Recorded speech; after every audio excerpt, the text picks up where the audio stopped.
Hello friends, അപ്പോൾ നമ്മൾ ഇന്ന് പഠിക്കാനായിട്ട് പോകുന്നത് കൺട്രോൾ ഫ്ലോ കൺസ്ട്രക്ട്സ് അഥവാ കൺട്രോൾ സ്ട്രക്ചേഴ്സ് ആണ്. നമുക്ക് ആദ്യം അതിന്റെ ഡെഫിനിഷനിലേക്ക് കിടക്കാം. സോ കൺട്രോൾ ഫ്ലോ കൺസ്ട്രക്ട് അല്ലെങ്കിൽ കൺട്രോൾ സ്ട്രക്ചേഴ്സ് എന്ന് പറയുന്നത് അതൊരു മെക്കാനിസം ആണ് that determines the flow of execution of a program. ഒരു പ്രോഗ്രാമിന്റെ എക്സിക്യൂഷന്റെ ഫ്ലോനെ ഡിറ്റർമൈൻ ചെയ്യുന്ന മെക്കാനിസത്തിനെയാണ് നമ്മൾ കൺട്രോൾ സ്ട്രക്ചേഴ്സ് അഥവാ കൺട്രോൾ ഫ്ലോ കൺസ്ട്രക്ട് എന്ന് പറയുന്നത്. ഇത് നമ്മൾ മൂന്നായിട്ട് തിരിച്ചിട്ടുണ്ട്. ഫസ്റ്റ് വന്നിട്ട് കണ്ടീഷണൽ അല്ലെങ്കിൽ ഡിസിഷൻ മേക്കിംഗ് സ്റ്റേറ്റ്മെന്റ്സ്, രണ്ടാമത്തെ കൺട്രോൾ ഫ്ലോ സ്റ്റേറ്റ്മെന്റ്സ്, മൂന്നാമത്തെ ലൂപ്പ് കൺട്രോൾ സ്റ്റേറ്റ്മെന്റ്സ്. ഇനി ഫസ്റ്റത്തേല് കണ്ടീഷണൽ അഥവാ ഡിസിഷൻ മേക്കിംഗ് സ്റ്റേറ്റ്മെന്റ്സിൽ ഇഫ് എൽസ് സ്റ്റേറ്റ്മെന്റ് ആണ് വരുന്നത്. സോ അത് കഴിഞ്ഞിട്ട് കൺട്രോൾ ഫ്ലോ സ്റ്റേറ്റ്മെന്റ്സിൽ ഫോർ ലൂപ്പ് വൈൽ ലൂപ്പ് എന്ന് പറഞ്ഞിട്ടുള്ള രണ്ടാൾക്കാരാണ് വരുന്നത്. ആൻഡ് ലൂപ്പ് കൺട്രോൾ സ്റ്റേറ്റ്മെന്റിൽ ബ്രേക്ക് ആൻഡ് കണ്ടിന്യൂ ആണ് മെയിൻ ആയിട്ട് വരുന്നത്. ഇനി നമുക്ക് ഫസ്റ്റ് വന്നിട്ട് ഇഫ് എൽസ് സ്റ്റേറ്റ്മെന്റ് എന്താണെന്ന് നോക്കാം. നമുക്ക് അതിന്റെ ഡെഫിനേഷൻ നോക്കി കഴിഞ്ഞിട്ടുണ്ടെങ്കിൽ execute A block of code if A specific condition is true.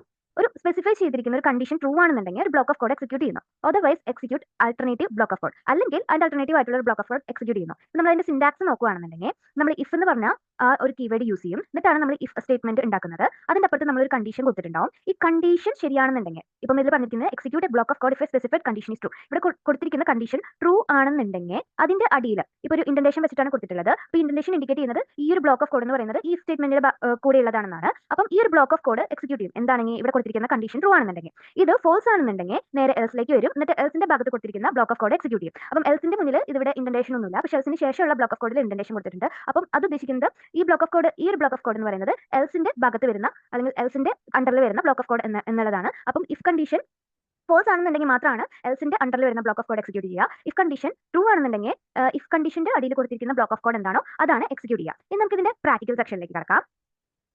അപ്പൊ നമുക്ക് ആദ്യം ഇതിൽ വന്നിട്ട് ഇഫ് സ്റ്റേറ്റ്മെന്റ് മാത്രം ഉപയോഗിച്ചിട്ടുള്ള ഒരു പ്രോഗ്രാം എങ്ങനെ ചെയ്യുന്നതെന്ന് നോക്കാം. അതിന് നമ്മൾ കോഡ് എടുക്കാം. അത് കഴിഞ്ഞിട്ട് നമ്മളൊരു വാരിയബിൾ എടുക്കുകയാണ്.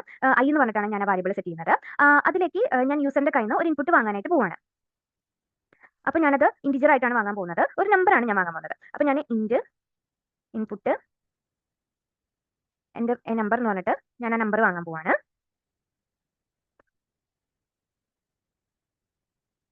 ഓക്കെ, അത് കഴിഞ്ഞ് അപ്പം എൻ്റെ ഐയിലേക്ക് ആ നമ്പർ വരുന്ന സമയത്ത് ഞാൻ നമ്പർ എന്താണെന്നാണ് ചെക്ക് ചെയ്യാനായിട്ട് പോകുന്നത്. അപ്പം എൻ്റെ ഇഫ് എന്ന് പറഞ്ഞ കീവേഡ് ഇട്ടു. അത് കഴിഞ്ഞിട്ട് ഐ ഈസ് ഈക്വൽ ടു 15 ആണ് എന്നുണ്ടെങ്കിൽ എനിക്ക് അതിന്റെ കോഡ് ഓഫ് ബ്ലോക്ക് എന്ത് പ്രിന്റ് ചെയ്ത് തരണം? ഈ നമ്പർ, ഗിവൺ നമ്പർ ഈസ് 50 എന്ന് പറഞ്ഞിട്ട് പ്രിന്റ് തരണം. ഓക്കെ, അപ്പം ഇവിടെ ഞാൻ ഈക്വൽ ടു ആണോ ചെക്ക് ചെയ്യാൻ നമ്മൾ രണ്ട് സം എടുക്കണം. ഒരു സം എടുത്ത് കഴിഞ്ഞിട്ടുണ്ടെങ്കിൽ അതിലേക്ക് നമ്മളൊരു വാല്യൂ അസൈൻ ചെയ്ത് കൊടുക്കണം. അത് അസൈൻമെന്റ് ഓപ്പറേറ്റർ ആണ് വരുന്നത്. അപ്പം നമുക്ക് ഇവിടെ ഒരു ബ്ലോക്ക് ഓഫ് കോഡ് കൊടുക്കാണ്. ഇപ്പം ഞാൻ കൊടുത്തിരിക്കുന്ന നമ്പർ 15 ആണെന്നുണ്ടെങ്കിൽ ദ ഗിവൺ നമ്പർ ഈസ് 15 എന്ന് പറഞ്ഞിട്ട് എനിക്ക് ആൻസർ കിട്ടണം. ഓക്കെ, അപ്പം അല്ലെങ്കിൽ ഇത് പ്രിന്റ് ചെയ്ത് തരണം. അപ്പോൾ അതാണ് നമ്മളിവിടെ ചെയ്യുന്നത്. അപ്പോൾ ഞാനിത് എക്സിക്യൂട്ട് ചെയ്ത് കഴിഞ്ഞാൽ ആദ്യം എന്നോട് അതൊരു നമ്പർ എൻ്റർ ചെയ്യാൻ പറയും. ഇപ്പോൾ ഞാൻ 15 ആണ് എൻ്റർ ചെയ്യുന്നതെങ്കിൽ എനിക്ക് ദ ഗിവൺ നമ്പർ ഈസ് 50 എന്ന് പറഞ്ഞിട്ട് നമുക്ക് ആൻസർ തരും. ഇപ്പോൾ ഞാൻ 15 അല്ല എൻ്റർ ചെയ്യുന്നതെങ്കിൽ എനിക്കതിൽ ഒന്നും തരത്തില്ല. അപ്പോൾ എനിക്ക് 15 അല്ല എൻ്റർ ചെയ്യുന്നതെങ്കിൽ എനിക്ക് വേറൊരു ബ്ലോക്ക് ഓഫ് കോഡ് എക്സിക്യൂട്ട് ചെയ്യണം, ആ ഗിവൺ നമ്പർ 15 അല്ല എന്ന് പറഞ്ഞിട്ട്. അപ്പം അതിനാണ് നമ്മൾ എൽസ് ഉപയോഗിക്കുന്നത്. ഞാനിവിടെ വന്നിട്ട് എൽസ് സ്റ്റേറ്റ്മെന്റ് ഉപയോഗിക്കുകയാണ്. എൽസ് എന്നിട്ട് the given number is not 50 എന്ന് പറഞ്ഞിട്ട് മെസ്സേജ് കൂടി കൊടുക്കണം. ഇപ്പം ഞാനിതിൽ ആദ്യം ഞാൻ 15 ആണ് കൊടുക്കുന്നതെങ്കിൽ ആ കണ്ടീഷൻ സാറ്റിസ്ഫൈഡ് ആയി, ഐ ഈക്വൽ ടു 15 ആണ്. എനിക്ക് അതിന്റെ അടിയിലത്തെ ഇഫിന്റെ അടിയിലത്തെ code block of code execute ആയിട്ട് ദ ഗിവൺ നമ്പർ ഈസ് 15 എന്ന് പറഞ്ഞിട്ട് തരും. ഇനിയിപ്പോൾ ഞാനിതിൽ 15 അല്ല വേറെ എന്തെങ്കിലും നമ്പർ ആണ് കൊടുക്കുന്നതെങ്കിൽ എന്താവും? ആദ്യത്തെ കണ്ടീഷൻ സാറ്റിസ്ഫൈഡ് ആവില്ല, അത് ഫോൾസ് ആയിരിക്കും വരുന്നുണ്ടാവും. അപ്പം അത് എൽസ് ബ്ലോക്കിലേക്ക് പോയിട്ട് എൽസ് ബ്ലോക്കിന്റെ കീഴിൽ എന്താണോ നമ്മൾ കോഡ് കൊടുത്തിരിക്കുന്നത് ആ കോഡ് എക്സിക്യൂട്ട് ആയിട്ട് നമുക്ക് അതിന്റെ ആൻസർ തരും. The given number is not 15 എന്ന് പറഞ്ഞിട്ട് ആൻസർ തരും. സോ ഇതാണ് ഒരു നോർമൽ ഇഫ് എൽസ് സ്റ്റേറ്റ്മെന്റ് വരുന്നത്. ഇപ്പം നമുക്ക് പ്രാക്ടിക്കൽ ആയിട്ട് ഒരു എക്സാമ്പിൾ നോക്കുകയാണെന്നുണ്ടെങ്കിൽ നമ്മൾ കൊടുക്കുന്ന ഒരു നമ്പർ നമുക്കത് ഇരട്ടസംഖ്യയാണോ ഒറ്റസംഖ്യയാണോ, അതായത് ഈവൻ നമ്പർ ആണോ ഓഡ് നമ്പർ ആണോ എന്ന് അറിയണം. ഓക്കെ, അതിന്റെ ഒരു പ്രാക്ടിക്കൽ എക്സാമ്പിൾ ഇതിൽ ചെയ്ത് നോക്കാം. അപ്പം ഫസ്റ്റ് ഞാൻ ഇതിൽ ഐ എന്ന് പറഞ്ഞൊരു വാരിയബിൾ എടുക്കുകയാണ്. അതിലേക്ക് ഒരു ഇന്റിജർ ആണല്ലോ നമുക്ക് കയറ്റുന്നത്. അപ്പം ഇൻപുട്ട് എന്ന് പറഞ്ഞിട്ട് ഞാൻ എൻ്റെ ഇന്റിജർ കയറ്റുവാണ്, എൻ്റർ എ നമ്പർ. ദെൻ ആ മെസ്സേജ് കൊടുത്തു കഴിഞ്ഞിട്ട് ഞാൻ ഡിഫ് സ്റ്റേറ്റ്മെന്റ് എടുത്തു. അതിൽ നമ്മൾ ഏതെങ്കിലും ഒരു വാല്യൂ ഇരട്ടസംഖ്യ ആണോ എന്ന് അറിയാൻ അതിനെ 2 കൊണ്ട് ഹരിച്ചാൽ അതിന്റെ റിമൈൻഡർ 0 ആണെന്നുണ്ടെങ്കിൽ അതെന്താണ്? ഇരട്ടസംഖ്യയാണ്. അപ്പം ഞാനതിൽ അതിന്റെ റിമൈൻഡർ ചെക്ക് ചെയ്യാനാണ് പറയുന്നത്. അപ്പം ഞാൻ കൊടുക്കുന്ന വാല്യൂവിനെ 2 കൊണ്ട് ഡിവൈഡ് ചെയ്യുന്ന സമയത്ത് എനിക്ക് റിമൈൻഡർ 0 ആണ് കിട്ടുന്നതെങ്കിൽ അതെന്തായിരിക്കും? Print given number is even. അല്ല എങ്കിൽ കണ്ടീഷൻ സാറ്റിസ്ഫൈഡ് അല്ല എങ്കിൽ നമ്മൾ എന്ത് കൊടുക്കണം? Print given number is odd എന്ന് പറഞ്ഞിട്ട് കൊടുക്കണം. ഓക്കെ, ഇത്രയാണ് നമ്മുടെ ആ ഒരു പ്രാക്ടിക്കൽ എക്സാമ്പിൾ വരുന്നത്. അപ്പോൾ ഞാൻ ഇത് എക്സിക്യൂട്ട് ചെയ്ത് കഴിഞ്ഞിട്ടുണ്ടെങ്കിൽ ഇപ്പം ഞാൻ ഇതിൽ ഒരു 12 എന്ന് പറഞ്ഞിട്ടുള്ള നമ്പർ കൊടുക്കണം. അപ്പോൾ 12നെ 2 കൊണ്ട് ഹരിക്കുമ്പോൾ നമുക്ക് ശിഷ്ടം വരുന്നത് അല്ലെങ്കിൽ റിമൈൻഡർ വരുന്നത് 0 ആണ്. സോ ഫസ്റ്റ് കണ്ടീഷൻ ഇഫ് കഴിഞ്ഞിട്ടുള്ള കണ്ടീഷൻ സാറ്റിസ്ഫൈഡ് ആയി ട്രൂ ആണ് വാല്യൂ വരുന്നത്. So the given number is even എന്ന് പറഞ്ഞിട്ട് ഇഫിന്റെ അടിയിലുള്ള സ്റ്റേറ്റ്മെന്റ് എക്സിക്യൂട്ട് ആയിട്ട് നമുക്ക് ആൻസർ തരും. ഇനി ഞാൻ വേറൊരു കേസ് ചെക്ക് ചെയ്യാണ്. ഇപ്പം ഞാൻ 9 എന്ന് പറഞ്ഞൊരു നമ്പർ കൊടുക്കുകയാണ്. എൻ്റർ കൊടുത്തു കഴിഞ്ഞിട്ടുണ്ടെങ്കിൽ the given number is odd. So I remainder 2 കാണുന്ന സമയത്ത് നമുക്കത് അവിടെ റിമൈൻഡർ വരുന്നുണ്ട്, 0 അല്ല വരുന്നത്. അപ്പോൾ നമ്മുടെ ഇഫ് കഴിഞ്ഞിട്ടുള്ള കണ്ടീഷൻ നമുക്ക് ഫാൾസ് ആണ് വരുന്നത്. സോ ആ ഫാൾസ് കണ്ടീഷൻ വന്നു കഴിഞ്ഞാൽ നേരെ എൽസിലേക്ക് കടന്നിട്ട് എൽസിന്റെ ഇടയിലുള്ള ബ്ലോക്ക് ഓഫ് കോഡിനെ എക്സിക്യൂട്ട് ചെയ്തിട്ടാണ് the given number is order എന്ന് പറഞ്ഞിട്ട് നമുക്ക് ആൻസർ കിട്ടിയിരിക്കുന്നത്. സോ ഇതാണ് നമ്മുടെ ഇഫ് എൽസ് സ്റ്റേറ്റ്മെന്റ് വരുന്നത്. ഇനി നമ്മൾ രണ്ടിലധികം കണ്ടീഷൻ വരുന്ന സമയത്ത് നമ്മൾ എങ്ങനെ ചെയ്യാന്നുള്ളതാണ് നോക്കുന്നത്. അതിൽ നമ്മൾ ഉപയോഗിക്കുന്ന സ്റ്റേറ്റ്മെന്റ് ആണ് എലിഫ് എന്ന് പറയുന്ന സ്റ്റേറ്റ്മെന്റ്. ഇപ്പം ഫോർ എക്സാമ്പിൾ ഞാൻ വയസ്സിനനുസരിച്ചിട്ട് അല്ലെങ്കിൽ പ്രായത്തിനനുസരിച്ചിട്ട് ആളുകൾ തന്നെ തരംതിരിക്കുന്ന ഒരു കാറ്റഗറി പ്രോഗ്രാം ചെയ്യാനായിട്ട് പോവാണ്. ഫോർ എക്സാമ്പിൾ ഇപ്പൊ ഞാൻ പറയാണ് 0 to 9 വരെയുള്ള ആൾക്കാരെ ഞാൻ കിഡ്സ് ആയിട്ട് എടുക്കുകയാണ്. അപ്പോൾ 9 to 19 വരെയുള്ള ആൾക്കാരെ ഞാൻ ടീനേജ് റേഞ്ചിൽ എടുക്കുകയാണ്. പിന്നെ അതുപോലെ തന്നെ ഞാൻ 20 അബോവ് വരുന്ന ആൾക്കാരെ ഞാൻ അഡൽട്ട് ആയിട്ട് എടുക്കുകയാണ്. അപ്പം ഇത് നമുക്ക് അങ്ങനെ പ്രോഗ്രാമിംഗ് ആയിട്ട് ചെയ്യാം. അതായത് ഒരാൾ ഇയാളുടെ പ്രായം കൊടുക്കുന്ന സമയത്ത് നമുക്ക് ഈ പ്രോഗ്രാം പറഞ്ഞു തരണം, ഇയാൾ കിഡ് ആണോ അതോ ടീനേജ് ആണോ അഡൽട്ട് ആണോ എന്നുള്ളത് പറഞ്ഞു തരണം. ഓക്കെ, അപ്പോൾ ഇതാണ് നമ്മുടെ ആ ഒരു പ്രോഗ്രാം വരുന്നത്. അപ്പം ഇതിൽ ഞാൻ ഫസ്റ്റ് എൻ്റെ ഏജ് കൊടുക്കാനുള്ള ആ ഒരു പ്രോഗ്രാം ചെയ്യാണ്. ഇൻപുട്ട് എന്ന് പറഞ്ഞിട്ട് ഞാൻ എൻ്റെ ഏജ് എൻ്റർ ചെയ്യുവാണ്.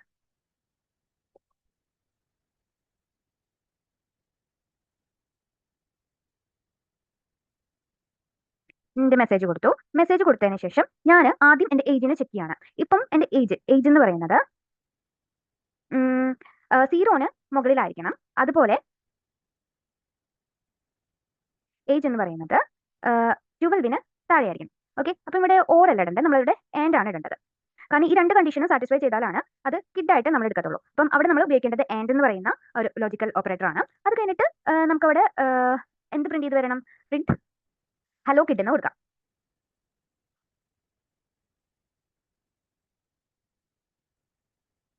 അത് കഴിഞ്ഞിട്ട് അടുത്ത കണ്ടീഷൻ ചെക്ക് ചെയ്യാണ്. അടുത്ത കണ്ടീഷൻ വരുന്നത് 12നും 19നും ഇടയിലുള്ള ആൾക്കാരാണ്. സോ ഞാൻ എലിഫ് എന്ന സ്റ്റേറ്റ്മെന്റ് ഉപയോഗിച്ചിട്ട് അടുത്ത കണ്ടീഷൻ ഞാൻ ഇവിടെ കൊടുക്കണം. ഏജ് എന്ന് പറയുന്നത് greater than or equal to 12 ആയിരിക്കണം. അല്ലെങ്കിൽ ഏജ് എന്ന് പറയുന്നത് less than or equal to 19 ആയിരിക്കണം. ഓക്കെ, 19 ആണ് വരുന്നത്. ഈക്വൽ ടു 19 വരെയുള്ള ആൾക്കാർ നമ്മൾ എന്താണ് ചെയ്യുന്നത്? 19 വരെയുള്ള അല്ലെങ്കിൽ നമുക്ക് ഇസ് ലെസ് ദാൻ 20 എന്ന് പറഞ്ഞിട്ട് കൊടുക്കാം. ഓക്കെ, 20ന് താഴെയുള്ള ആൾക്കാരെ നമ്മൾ എന്തായിട്ടാണ് എടുക്കുന്നത്? ടീനേജർ ആയിട്ടാണ് എടുക്കുന്നത്. അപ്പോൾ നമുക്ക് അവിടെ പ്രിന്റ് ഹലോ ടീനേജർ എന്ന് പറഞ്ഞിട്ട് കൊടുക്കാം. അപ്പോൾ നമ്മൾ രണ്ടാമത്തെ കണ്ടീഷൻ കൊടുത്തു. ഇനി നമ്മൾ മൂന്നാമത്തെ കണ്ടീഷൻ കൊടുക്കുകയാണ്. എൽസിന്റെ ഉള്ളിൽ നമ്മൾ വന്നിട്ട് എന്താണ്, ഇപ്പം 20ന് മുകളിലുള്ള ആൾക്കാരാണ്. അപ്പം ഈ രണ്ട് കണ്ടീഷൻ സാറ്റിസ്ഫൈ ചെയ്തില്ലെങ്കിൽ പിന്നെ നമുക്ക് 20ന് മുകളിലുള്ള ആൾക്കാരായിരിക്കും വരുന്നുണ്ടാവുക. അപ്പോൾ അത് ഹലോ അഡൽട്ട് എന്ന് പറഞ്ഞിട്ടുള്ള മെസ്സേജ് വരണം. ഞാൻ ഈ കോഡ് എക്സിക്യൂട്ട് ചെയ്ത് കഴിഞ്ഞാൽ ഞാൻ ആദ്യം കൊടുക്കാൻ പോകുന്നത് 9 എന്ന് പറയുന്ന ഒരു ഏജ് ആണ്. അപ്പോൾ കൊടുത്തു കഴിഞ്ഞിട്ടുണ്ടെങ്കിൽ എനിക്ക് ഹലോ കിട്ടുന്നു പറഞ്ഞിട്ട് വന്നു. ഇനി ഞാൻ രണ്ടാമത് കൊടുക്കാനായിട്ട് പോകുന്നത് 15 ആണ്. അപ്പം ഞാൻ ഇത് എൻ്റർ ചെയ്ത് കഴിഞ്ഞാൽ രണ്ടാമത്തെ കണ്ടീഷൻ സാറ്റിസ്ഫൈഡ് ആയിട്ട് എനിക്ക് ഹലോ ടീനേജർ എന്ന് പറഞ്ഞിട്ട് വരും. ഇനി ഞാൻ മൂന്നാമത് ഇതിൽ കൊടുക്കാൻ പോകുന്നത് ഒരു 22 ആണ്. ഞാനത് കൊടുത്തു കഴിഞ്ഞിട്ടുണ്ടെങ്കിൽ എനിക്ക് ഹലോ അഡൽട്ട് എന്ന് പറഞ്ഞിട്ട് മൂന്നാമത്തെ ഒരു കണ്ടീഷൻ സാറ്റിസ്ഫൈഡ് ആയിട്ട് വന്നു. ഇനിയിപ്പം എനിക്ക് ഇതിൻ്റെ ഉള്ളിൽ വീണ്ടും നെസ്റ്റഡ് ആയിട്ട് കണ്ടീഷൻ കൊടുക്കണം എന്ന് വിചാരിക്കുക. ഫോർ എക്സാമ്പിൾ അഡൽട്ട് ഉണ്ട്, യങ് അഡൽട്ട് ഉണ്ട്, മിഡിൽ ഏജ് ആയിട്ടുള്ള അഡൽട്ട് ഉണ്ട്, ഓൾഡർ ആയിട്ടുള്ള അഡൽട്ട് ഉണ്ട്. നമുക്കിതിൽ 20 to ഒരു 35 വരെ അല്ലെങ്കിൽ 30 വരെ യങ് അഡൽട്ട് എടുക്കാം. 30 to ഒരു 45 വരെ മിഡിൽ ഏജ് ആയിട്ടുള്ള ആൾക്കാർ എടുക്കാം. 45 എബോ എന്ന് പറയുന്നത് ഓൾഡ് ഏജ് ആയിട്ടുള്ള അഡൽട്ട് ആയിട്ട് എടുക്കാം. ഓക്കെ, അപ്പം ആ ഒരു കണ്ടീഷൻ കൂടി ഇതിൽ എങ്ങനെ കൊടുക്കാം എന്നുള്ളതാണ് ഞാൻ നോക്കാനായിട്ട് പോകുന്നത്. അപ്പം എൽസിൽ ഈ ലാസ്റ്റത്തെ സ്റ്റേറ്റ്മെന്റിൽ എൽസിന്റെ ഭാഗമാണ് ഞാൻ ചേഞ്ച് ചെയ്യാനായിട്ട് പോകുന്നത്. ഇപ്പം നമ്മളിവിടെ ചെയ്യാൻ പോകുന്നത് നെസ്റ്റഡ് ഇഫ് സ്റ്റേറ്റ്മെന്റ് ആണ്. അപ്പം ഞാൻ ഇതിൽ ഇഫ് എന്ന് പറഞ്ഞിട്ട് തുടങ്ങാണ്. ഇഫ് ഏജ് എന്ന് പറയുന്നത് greater than or equal to 20 ആയിരിക്കണം. ആൻഡ് ഏജ് എന്ന് പറയുന്നത് ലെസ് ദാൻ 30 ആവുന്ന സമയത്ത് ഞാനത് young adult print young adult എന്ന് പറഞ്ഞിട്ട് കൊടുക്കുകയാണ്. Print hello young adult.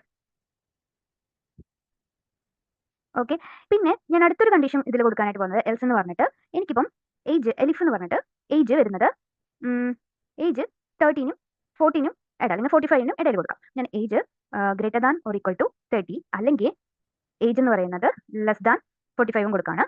ഇത് കൊടുക്കുന്ന സമയത്ത് നമുക്ക് print hello middle aged adult എന്ന മെസ്സേജ് കൊടുക്കാം.